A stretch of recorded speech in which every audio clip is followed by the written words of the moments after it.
In a world where information seems to travel at the speed of light and traffic at a snail's pace, where the agenda of those at the helm doesn't always reflect the pressures on the streets, where the rubber hits the road, where there's queue of issues needing to be interrogated in the name of speaking truth to power. Welcome to a place at the table, where we set the agenda, table the issues that matter to you, and invite you to take a seat at the table.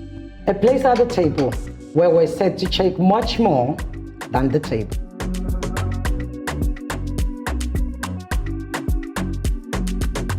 Welcome to a place at the table and to the big conversations. I'll be highlighting the silver lining to the cloud of child sexploitation, the good in social media. Welcome back, Zuma. Thanks, Kate. I'll be continuing the theme of child welfare from a different angle and speaking on family planning by saying, don't leave it to chance, plan it. Planning and preparedness is right, Zuma. I'll be speaking on what happens when people have been proactive against the injustices of discrimination and are themselves accused of being unjust. Have you guys heard of the Fearless Fund? I certainly look forward to hearing more, Bright. Still on preparedness, I'll be spotlighting a global state of unpreparedness that has consequences which none of us will be able to dodge. But first, I have the pleasure of welcoming to the table Omoyele Showeri. Thank you, Yinka. It's certainly good to be here, and take it from me, I'll be laying my cards on the table, throwing out a challenge to our youth, Nigerian youth. It's a case of not too young to run, or not yet ready to run. Okay, there lies the question. And there's a lot to anticipate from the lineup. Let's not leave things on a cliffhanger. I know you're keen to know what comes next after the break.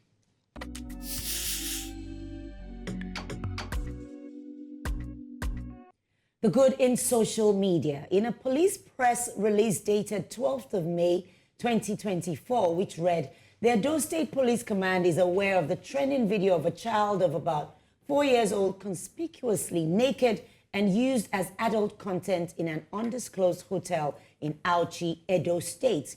The Commissioner of Police, Edo State Command, CP Funsho Adegboye, immediately drafted a tactical team to go all out and arrest the suspects and his cohorts. Within 12 hours, the father of the girl was arrested. Investigation has commenced, and further revelation will be made known to the public. Over the course of about 3 weeks ago or so, I was tagged numerous times on a post on Instagram, pictures and videos of a very young child being sexualized as she was indeed barely clothed, was circulated and originated from a particular page where the handler of the page claimed to be the father of the girl. The more the account got reported by a lot of people, including myself, the more the handler posted more videos. The child was surrounded by adult men, and in one she was kissing him full on the lips. I tagged the appropriate NGOs and was relieved to read the above statement from the police days later. I can say that social media can be used for a lot of good, and this is one of such instances. But however, I think the creator of the app itself has a huge responsibility to superintend over contents that can be posted on its page. Such posts should be flagged immediately. It's a crazy world out there, and there are a lot of sick individuals who should not be allowed to ply their perverse trade. Children, most especially, should be protected as they're very, very vulnerable. We all should go a step further outside of social media. If you see something evil, say something and keep the appropriate authorities informed. I look forward to the findings from the police. It's 2 weeks already. That's what community is all about. The technology platforms have to be held accountable. Like you said, there are a lot of weird and perverse people that have mental issues across the world.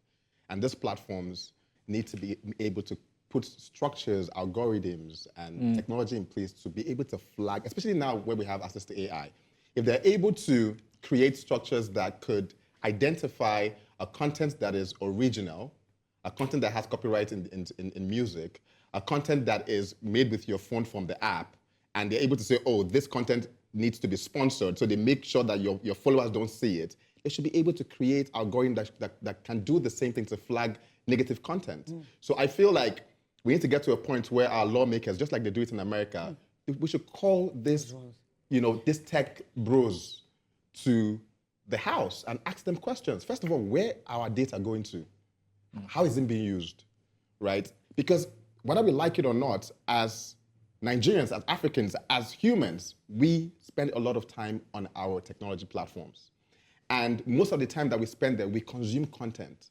And so if these tech companies have the rights and the technology to choose what we see based on the algorithm, there's a possibility that they can design a structure where most of the things that we see are things that are not beneficial to us, especially our young people.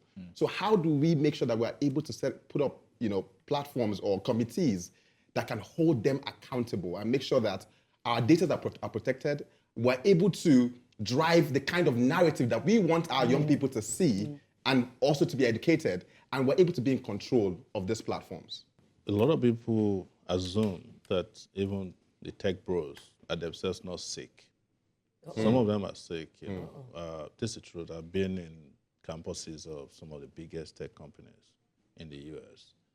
And the people who manage your information are the regular, sometimes okay people, sometimes nerds, and some of them are also very perverse people. That's been my problem with Facebook, for instance. They're helping you to make political decisions that do not emanate from any reasonable point. The person who is even managing your algorithm has his or her own biases. There are a lot of us, for instance, on Facebook, who has been practically shut down, shadow banned, because somebody somewhere may not have liked you, and they're not going to say it, and you don't have any process through which you can appeal this. So that is where the conversation should be about. I am for, the tech world to help expand democracy. And it has helped a lot. If we didn't have so many of these tech platforms, I would imagine what will be happening all over the world. But you can also see their biases, in different, even international crises. The position of Facebook on Gaza is different because they have their own biases in support of the state of Israel. Their position on elections in Africa is different, and so this conversation needs to just go beyond just saying, oh, let's put algorithm in place. You can put the best algorithm in place, but somebody still has to kind of flip the switch on so many of these important conversations. And one other thing we must understand is that the tech bros, the technology companies are also out there to make profit. They're like oil companies. Yeah, but not when it comes to children. Though. Well, they don't care. You assume that they care, but sometimes the fact that those things are left unchecked is that they're getting a lot of views. Their analytics are doing very well. They're making a lot of money. Some of them are even advertising over what you consider as egregious because it's about money. It's just like oil companies that you bring to church on Sunday. So what's meaning they have no responsibility? They must have. But I'm just laying it out so that you understand that it's broader than just thinking they care about you. They are the new colonial masters. I don't care that they don't care, but you must have a responsibility. I agree with that. Okay. But beneath that is you must also look at the issue of class and race. And some of these things, the image of a black child on tech platforms is no big deal. A photographer can come, a white photographer can come and take pictures of kids who have no clothes on and say they are saving Africa. You cannot enter America and take a picture of a child, even in a swimming pool, and post and not get into trouble. So that's the issue of race, it's the issue of class. That was quite insightful, Yale. As much as we are holding the tech companies accountable, we also need to understand that technology has its limits, right? They have this algorithm. No matter how efficient the algorithm is, there will still be gaps. There will still be machine error. So what I think, outside holding the companies accountable, we also need to increase our sense of community. Because the posts were not posted, he didn't just start making those posts. The page is more than a year old. Yeah. And at no point did no one feel like this is inappropriate. At no point did anyone around him, anyone in the circle, anyone outside his echo chamber feel like this is wrong and, took action to do better or to protect the child. We all need to do better. Say something, do something. The videos were being posted by the father of the child himself. And what that tells me, which was also confirmed when the man was eventually arrested, was that he didn't know it was illegal. He thought it was it was normal. No, yeah, I mean, we're on the same page. I agree with you. That makes it worse. So you have a case here. So I don't want to go into the whole why should a father feel it's appropriate to expose a 4-year-old girl to adult men. That's a different conversation entirely. But the guy was bold enough to be sharing those videos because he felt that he could do it. All right? And what that tells me is that, especially within the context of the advancement we've made in terms of VAPAT, the information we know about protection of children, the issues around, the female child, there's a lot that we know now that we didn't know before. But within that context, a father still feels that is fine. What that tells me is that there is a section of this community that is not getting the message. That message is not filtering through to them. Okay? And so the question I ask is, I mean, we are in the tech NGO world where we churn out data. 1 out of 3 women are sexually abused. We turn out all this data. The question is it getting to people like this? If it's not getting to them, how can we make sure it gets to them? Because one of the things I was speaking with a friend over it is that, look, we all live in a bubble. And sometimes some of us, especially those of us here, we live in an intellectual tech bubble where the people you talk to, they already know and accept what you're saying. They connect with you. But the people, like the father of this girl, they're in another bubble. What do they listen to? The kind of music you and I were talking about earlier, what they listen to now in music is not what we used to listen in the 90s. What they're listening to now is something that is, I can't even pronounce it on air. Yes, we can't. So the thing is, okay, fine. So how did they get their message? Can we craft the message for them, okay?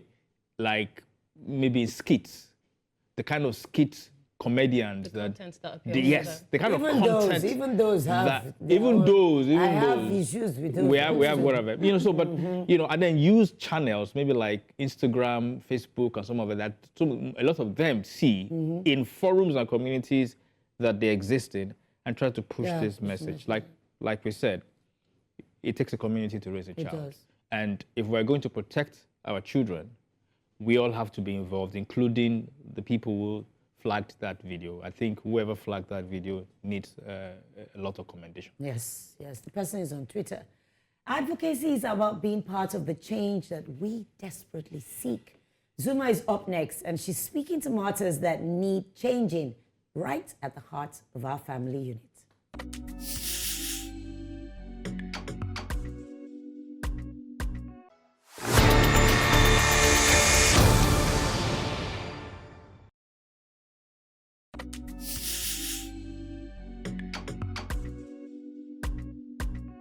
Don't leave it to chance.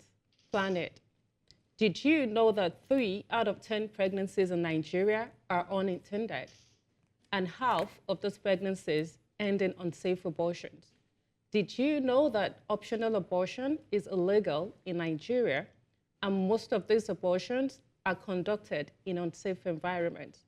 Did you know that 2 out of 10 men believe that contraception is a woman's business? And 4 out of 10 men believe that women who use family planning methods may become promiscuous. Did you know that only 2 out of 10 women aged 15 to 49 in Nigeria use contraceptives? there is still a lot of stigma around family planning.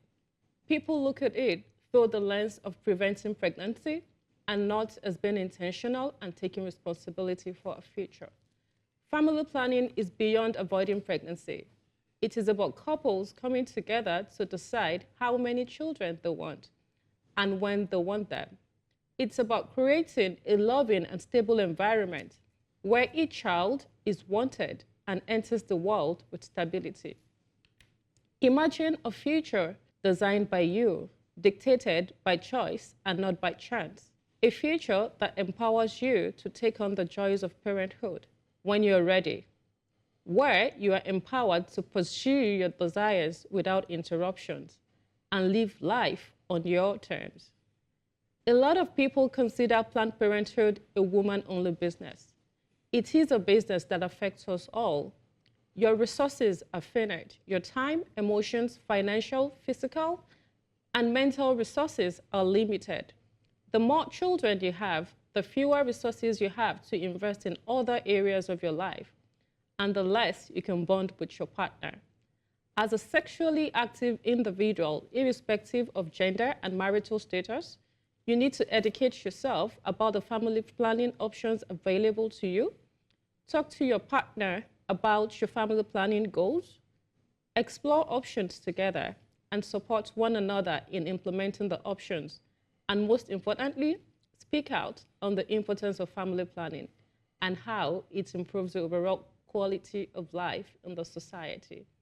I look forward to hearing my co-panelists' thoughts on family planning and how we can increase adoption. You know, the thing is, you know, I looked at some of the statistics you quoted there, and they were quite alarming. You know, 3 out of 10 pregnancies are unintended. That's like accident. It just happened. You know, we didn't plan it. You didn't plan it. It just happened. 2 out of 10 men believes that contraception is a woman's business. And that got to me. The reason is because, you know, I come from a religious background as well. Okay. And I've seen and I've been involved in a lot of conversations where I've, you know, literally seen a case where the man tells the woman, you cannot use contraception. And most of the time, it's religious. It's religion-based. It's not necessarily based on, you know, common sense. And it strikes me because the issue of family planning is multifaceted. It's a wellness, financial wellness issue. It's not just a question of let's plan a family well, you know. It's a financial wellness issue. Yeah. The number of children you have begins to impact your ability to live a certain standard of life. Right. So it's a financial awareness. But beyond even the financial awareness, whether, you know, and then we now talk about the awareness of the mother and, you know, or the father physically, there's also the economic impact it is having. The more children we have, the more impact it is having on infrastructure, social services that, you know, we need. The more doctors we need, the more policemen we need, the more roads we need. So there is stretching us to such a level. And that's why I have a very, very interesting proposal, all right? That's if you guys will not kill me first. Yes, when you're hearing this proposal. I actually think that one of the ways we can manage this is that we start taxing sex. Okay, that's interesting. Is that the end of the conversation? Hold on. No, it's just tax sex as in coitus, or do you want to? No. Would you like to expand on that? Okay, so I mean, what I mean is that I mean we've tried it before in this country. It's not as if the first time we're doing it. Oh, really? Yes, sure. Yeah. Maybe before I was born, but no. Why you are? You know, and what we did really was to say that no, we've not taxed sex before in the country. I'm saying that we've done something similar by saying that, look, people should be limited to 4 children. Remember that was during Babangida's time.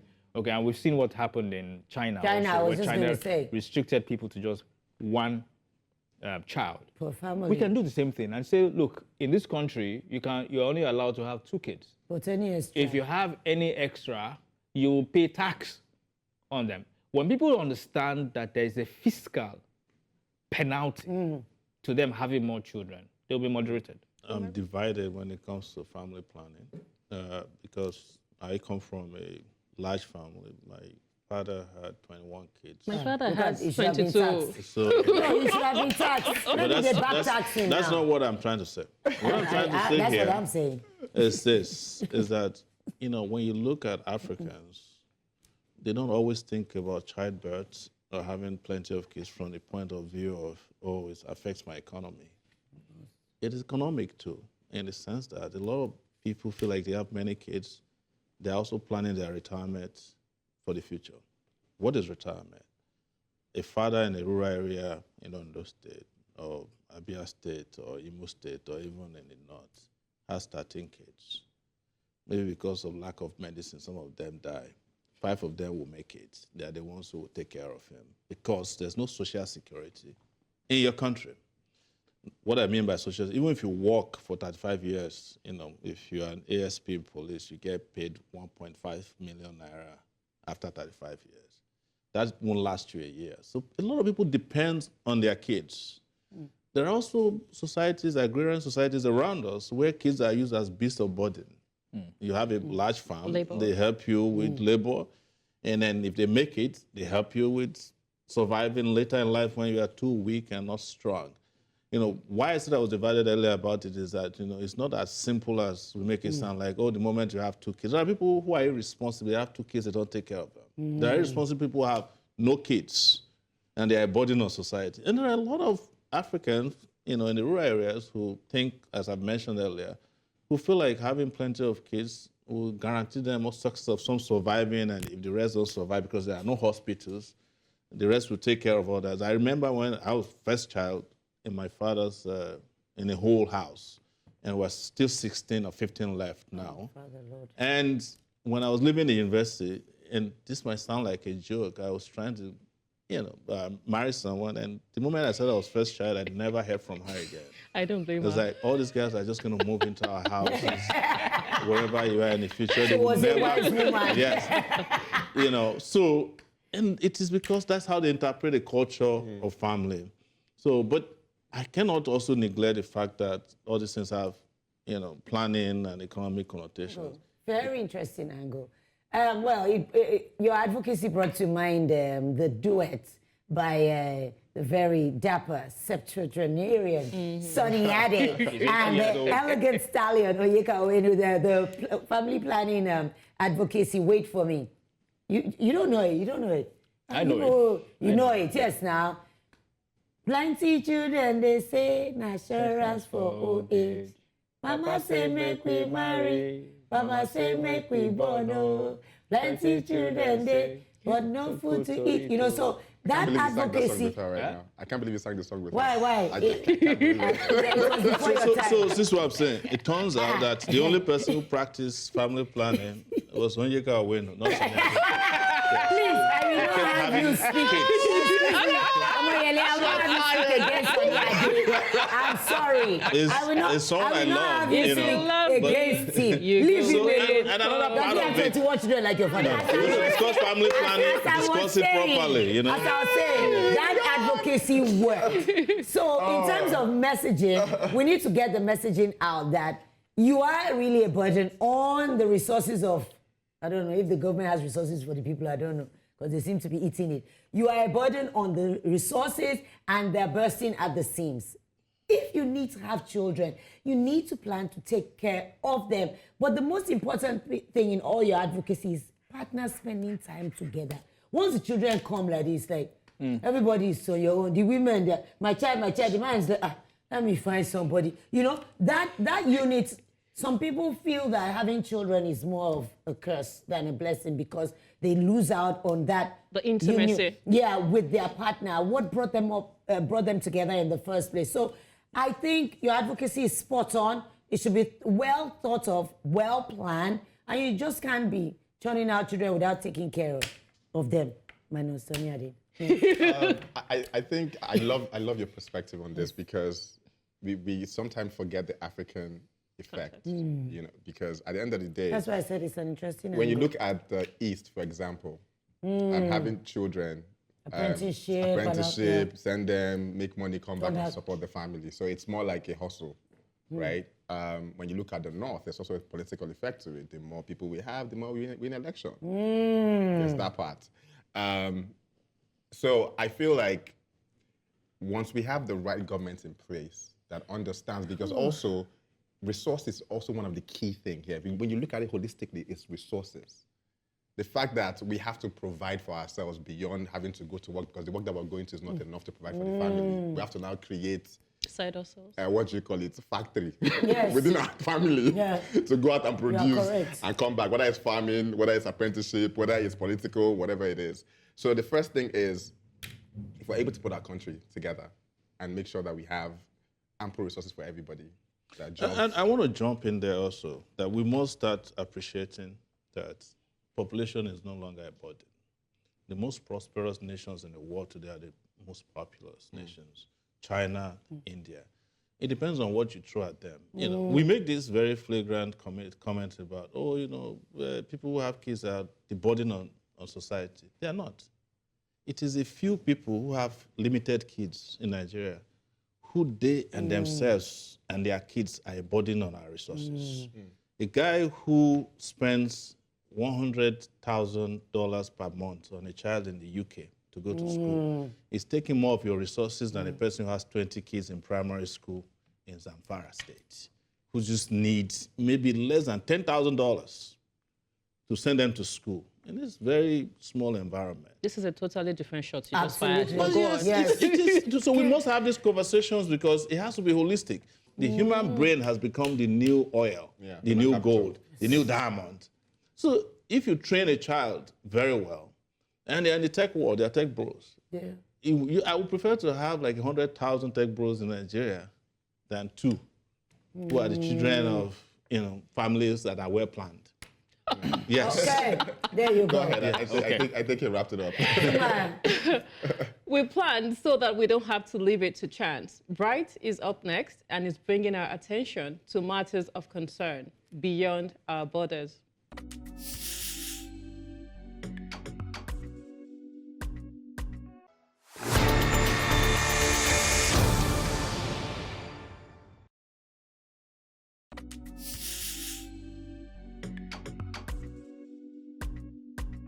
In 2022, an astonishing $288 billion in venture capital transformed the business landscape in America.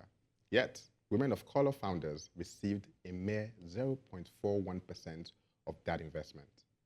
Despite being the fastest growing group of entrepreneurs, these women are consistently underfunded. Addressing this imbalance, the Fearless Fund was established by Ariane Simone to counter the severe funding gap affecting women of color, having already made substantial impact by investing over $26 million in businesses owned by women of color, along with awarding over 350 grants and support programs across Africa and the United States. However, these initiatives faces severe legal challenges. Edward Bloom and the American Alliance for Equal Rights have sued Fearless Fund under the Civil Rights Act of 1866, arguing that its focus on Black women is discriminatory. This legal battle is a litmus test for the future of racially conscious business support programs. Bloom said, and I quote, "The law does not and must not permit racial preferences to achieve racial balancing. In other words, the bar must never be raised for some races and lowered for others to realize proportionality." With all due respect, Mr. Bloom, the bar was raised 400 years backwards for Black people. This case is a pivotal moment for diversity, equity, and inclusion efforts in America. If initiatives like those of the Fearless Funds are rolled back, it could set a concerning precedent for support mechanism designed to address racial inequities in businesses and beyond. It is crucial for us to advocate for the preservation and the strengthening of programs that aim to level the playing field, as the outcome of this case would not only affect Fearless Fund, but also the broader trajectory of racial equity and inclusion efforts in the United States, and potentially impact economic opportunities for the African diaspora globally.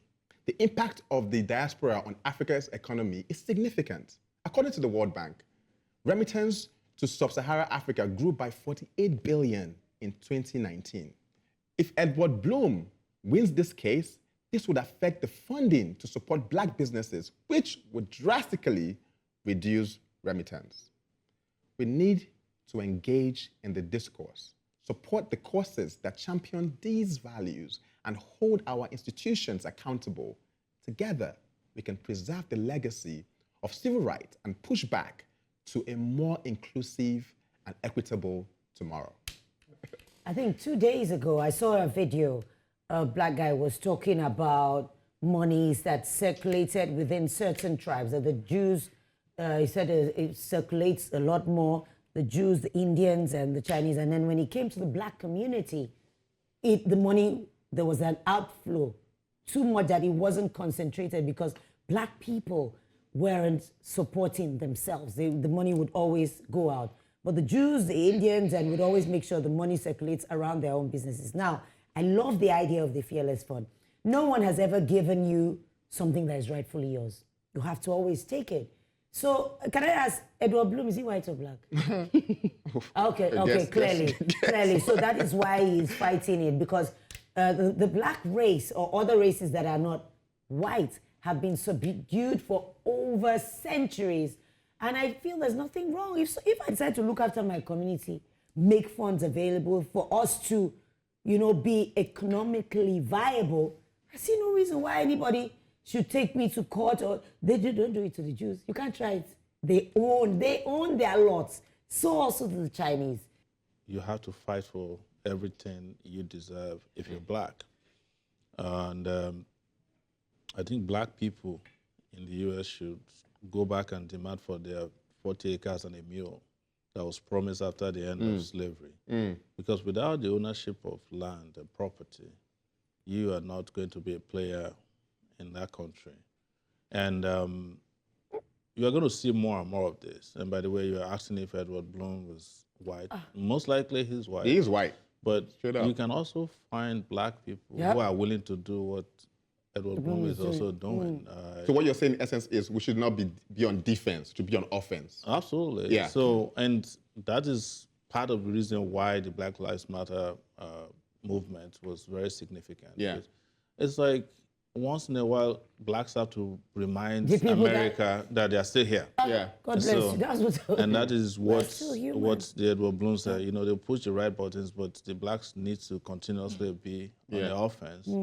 And ensure that they fight for what is just and right and fight for equality that they are never going to be given. Even when a little is given, there's someone there who is willing to reverse the process. And most importantly, you must also understand that America is still likely a white society.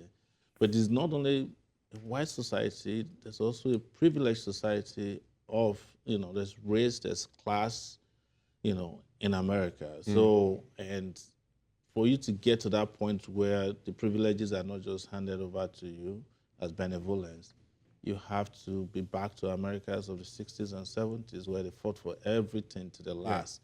And that is where America needs to return to. I think, as I usually would say, they're sagging their pants again. And what I mean sagging of pants is like, when you forget that you keep just behaving as if the society has accepted you. They only accept you when they need to accept you, and in areas where they feel like they should accept you. And where they feel like they shouldn't, they will roll back this. And they will do that to women as well. They do that to minorities, I really love this advocacy because it's personal, to me. It's an industry I operate in, and Fearless Fund has been quite inspirational to a lot of people. Wow. When it comes to funding, women are generally marginalized. I mean, there is a huge gap. Less than 10% of funding in 2023 was to women. And out of that, Black women, women of color generally, it was less than 2%. My God. And Fearless Fund came at a time when it became very essential for us to have something to look forward to. I think Blum has a lot of audacity I don't know. It does. Yeah, because it's not just targeting the marginalized, it's targeting the people at the bottom of the pyramid, the people that are actually trying to make something, make a difference. And the fact that women-led businesses, the return significantly more than men-led businesses. It's a totally crazy conversation to be had. So I think at this point we all need to come together and support the Fearless Fund. This cannot be allowed to happen. Everybody needs to lend a voice and let people know that this is what is going on. These are the consequences. The issue here is, that's why I say, look, I can analyze this thing from today to yesterday if possible. The point is voting matters. Yes. And our brothers and sisters in the US, especially those that are still joking around and saying Biden, Trump, Biden, look, your vote matters. Yes. I was listening to an analysis today now, and somebody was saying, look, if Trump becomes the president, guess what? That's going to happen. It's going to have a slot at appointing 2 new Supreme Court justices. So this case, 2 of the judges are Trump-appointed judges, and 1 Obama judge appointed. So it's going to have an opportunity of appointing 2 new judges, because you have, like, I think Justice Alito is 82. You have Justice, the Chief Justice, I think 78 or something like that. What they will do is to preserve that majority is that they will retire and give Trump an ability to be able to appoint 2 new justices. So if there's ever a message to be sent to the people in the US that's where the jurisdiction for Fearless Fund is. Because no matter, I get what you're saying about how it has impacted a lot of women, from this 20,000, 10,000 loans that they are given. But they can be shut down tomorrow if the people on that Supreme Court says it is anti-Civil Rights Act and all that. And we must get this idea, that, we want to be wokish, there is 2 sides to a conversation. There's no 2 sides to a racist conversation. Yes, no. There's no 2 sides to it. Matters of injustice are relevant to those who see the common thread behind them. It ought to concern all of us.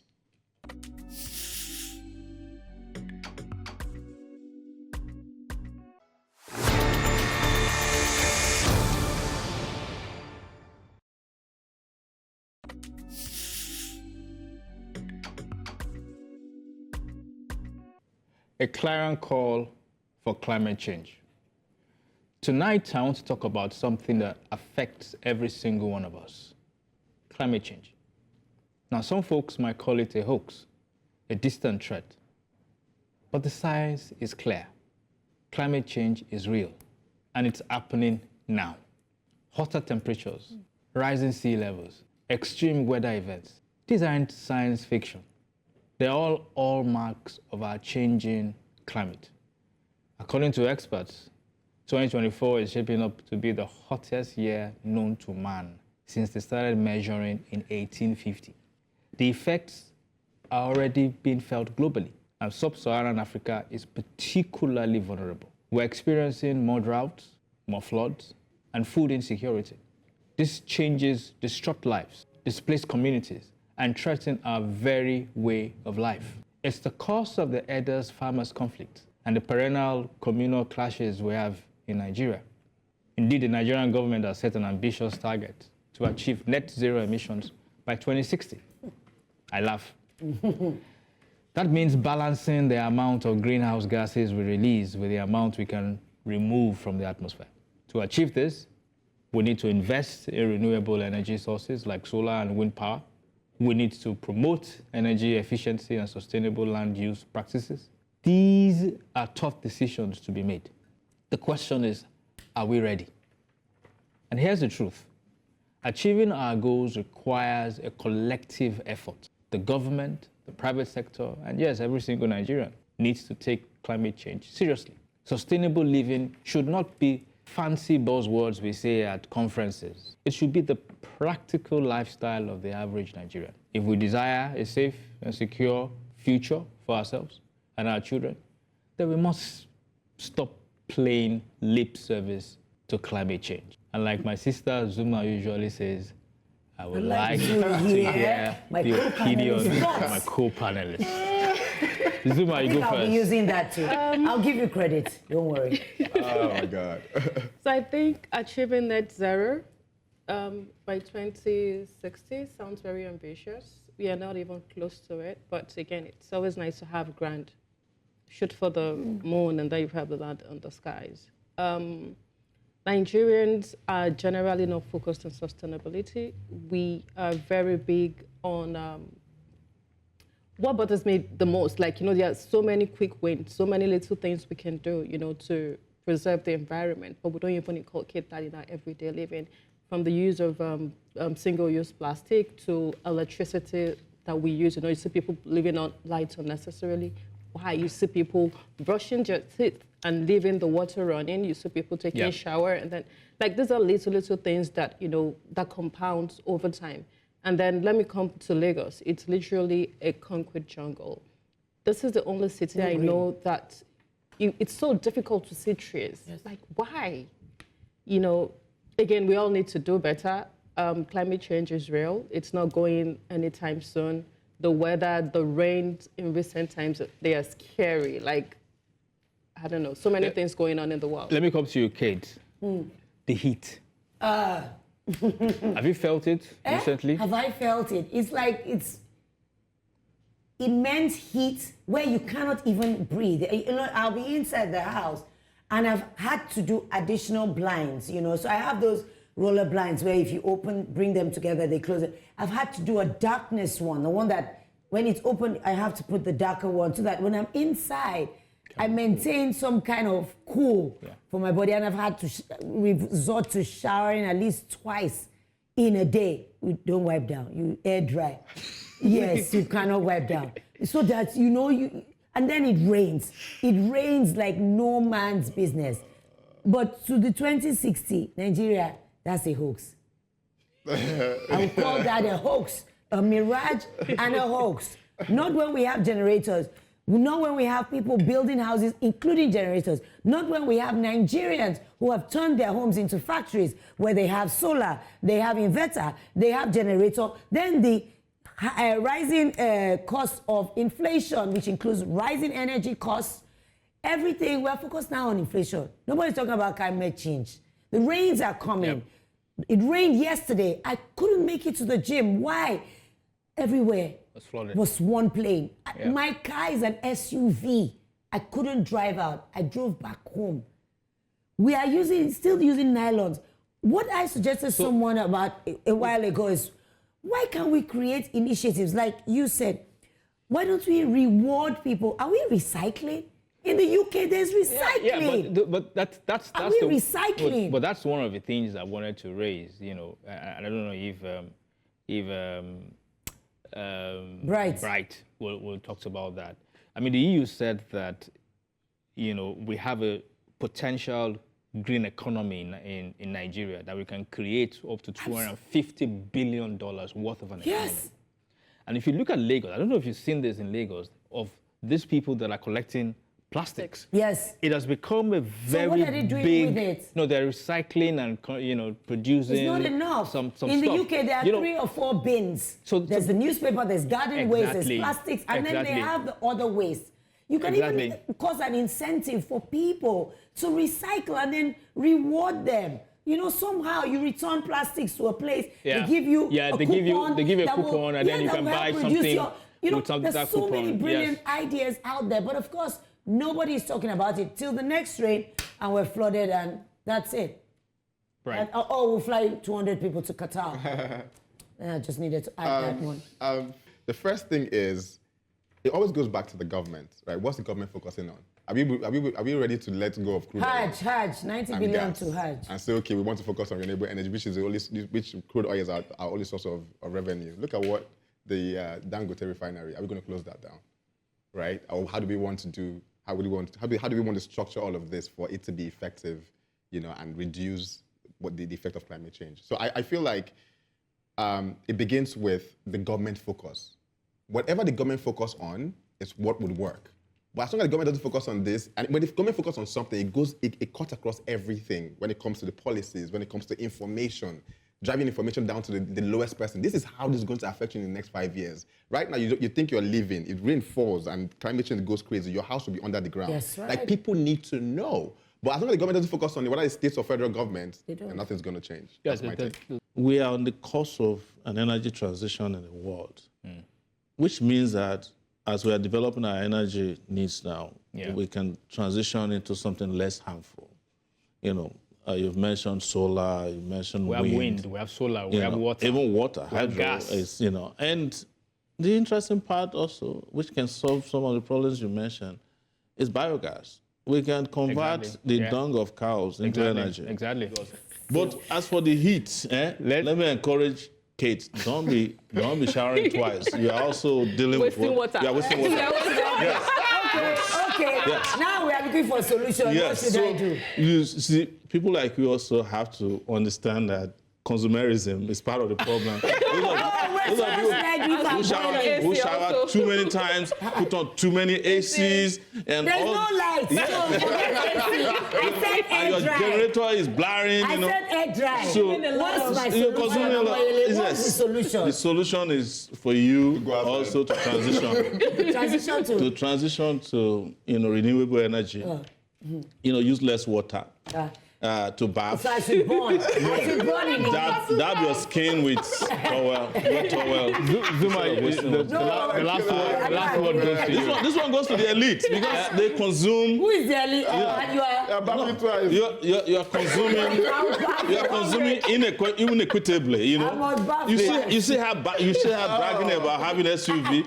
Get rid of your SUV. Okay, an SUV is a gas guzzler. There's an enemy on board.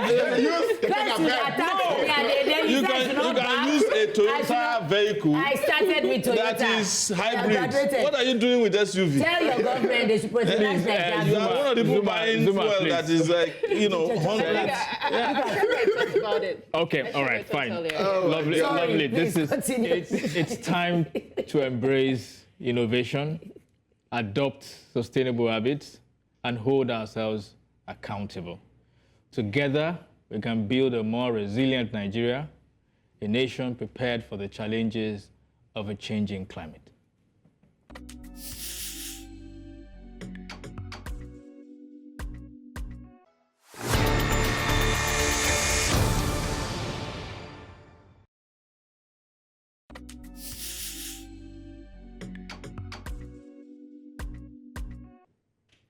Speaking of holding ourselves accountable, I want to hold the Nigerian youth accountable today. I'm asking them, when will you rise to the challenge of leadership? Nigerian youths are not prepared to run. Not that long ago, Senegal celebrated the election of its youngest president. He was 44 years old, since its independence in 1960.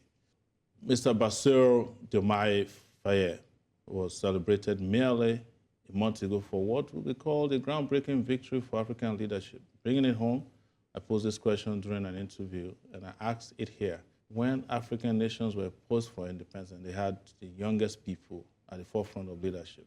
At what point did we lose the ability to sustain this vision of young, vibrant, intelligent leadership in our building of nationhood?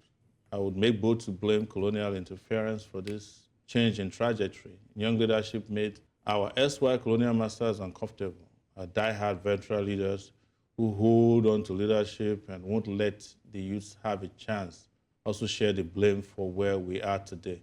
Nonetheless, there is a lesson to be learned from Senegal. The presidential change of baton didn't happen by accident, but as a result of serious revolutionary struggle in the face of stubborn resistance from the old guards. So the moral of the Senegalese story is that freedom cometh out of struggle. I would ask again, what are we waiting for here in Nigeria? Some might say that the youth lack experience. To that, I would say, isn't this the same experience that put us in the mess we are today? Experienced thieves, murderers, corrupt people. More than experience, we need leaders with vision and motivation to truly lead the people. At this point, I'll make this assertion. My problem has never been with old leaders, but with old ideas. To drop this challenge where it belongs, I will end by saying, where are Nigerians youth with character, mission, and vision to take us beyond the old ideas? Are they satisfied with playing the roles of special assistants and simply tagging along? Is it no longer a case of not too young to run or simply not prepared to run? So I throw this challenge to the House here today. A lot of you look very youthful, not necessarily young. It is very important for us to also note that the political structure in Nigeria affects us from running. First of all, let's talk about the campaign and how much money you have to spend competing with people who have 100 times the amount of money that you have. That's one. Two, let's talk about the cultural and traditional and states and capital and all of this division where, the North, the South, the East, and the West, if I decide to want to run for president, I need, to make sure that I did 30% or 40% of each zone. 25% of each zone. What are the possibilities that I'm going to get that, right? And then let's talk about just the fact that the structure that exists, right? And like you said, one of the most important things you said also is the fact that the colonial masters want it that way. And they didn't just want it that way for us, they wanted it that way for Africa. They used Africa as a startup capital to run their country. And after they've developed, they are still using us as capital to keep running. And so, as long as we're not free from that, because we're not free from colonialism, we're still there. Whether it's mentally, whether it's digitally, whether it's spiritually, we're still there. As long as we're not free from that, the possibility of a young, focusing on Nigeria right now, the possibility of a young Nigerian, let's say between the age of 30 to 35, even 40, becoming president in this country, I don't see it happening in the next 100 years. I wouldn't say Nigerian youth are not prepared to run. I would say we are too broke to run. Because when we bring it home, the presidential nomination form was 100 million. For one of the parties, for another, it was about 50 million. How many Nigerian youth can afford that? And beyond that, we also have the issue of compounding political equity, right? Politics is a long-term game. And over time, you have to build your career over time. Nigerian youth, we don't have such privilege because we start life too late. So by the time we want to start getting into advocacy, community engagement, all over the country, the road is very, very far for us. Again, too young to run. It's a theoretical concept. The practical aspect of it, we are still very far. And we all have a lot of work to do. We need to do a lot of sensitization, advocacy to the young people to understand that these are the pathways that will get you there. And we also need to address the issue of election funding and then the cost of entrance. Because again, 100 million, how?